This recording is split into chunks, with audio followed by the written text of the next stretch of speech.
Bonjour, alors je suis Aïcha Filali, je suis artiste visuelle.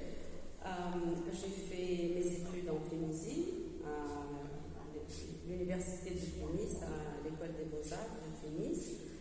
Et je me manifeste en Tunisie, j'expose régulièrement depuis quelques décennies. J'ai à mon actif pas mal d'expositions personnelles. Et ce que je veux dire par rapport à la pratique, à la place de la femme dans l'art et dans la pratique artistique en Tunisie, c'est qu'il y a beaucoup de femmes. Moi, j'enseigne à l'Institut des Beaux-Arts actuellement et je dois dire que les femmes, les filles, les étudiantes sont majoritaires au niveau de l'enseignement. Ce qui est également le cas des femmes artistes. Il y a beaucoup de femmes artistes en Tunisie et ça c'est très important. Moi je suis le produit de l'école publique tunisienne. C'est important à dire parce qu'au moment de l'indépendance, la Tunisie a fait des choix modernistes et a misé sur l'enseignement et il y a eu quasi une généralisation de l'enseignement qui a donné l'accès à plusieurs filles. Il y a eu plusieurs filles qui ont pu accéder à l'école publique et accéder à l'université et devenir des artistes. Donc il y a pas mal d'artistes femmes en Tunisie.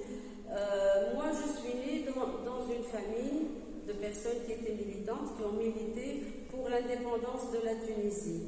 Et je suis la fille adoptive, disons la nièce de Safia Farhat, qui était la première directrice tunisienne de l'école des beaux-arts et qui est une femme qui a beaucoup milité dans le domaine culturel pour son pays.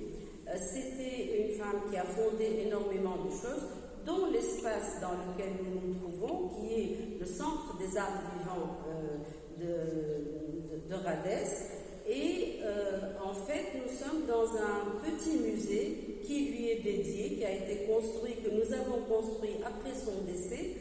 Elle est décédée en 2004 et qui comprend une collection, une petite collection de ses travaux. En Tunisie, moi j'ai été éduquée à être indépendant, au moins l'indépendance financière. On m'a toujours dit ça, qu'il fallait être autonome. C'est très important d'être autonome et c'est ce à quoi aspirent la plupart des femmes tunisiennes, quel que soit le domaine dans lequel elles exercent. Moi, c'est ce que j'essaie de dire en tous les cas à mes étudiantes aussi, à mes étudiants et à mes étudiantes, c'est indifférent. Et donc, il faut absolument qu'elles émergent par elles-mêmes, qu'elles s'affirment en tant qu'individu, en tant que citoyen, peu importe le genre.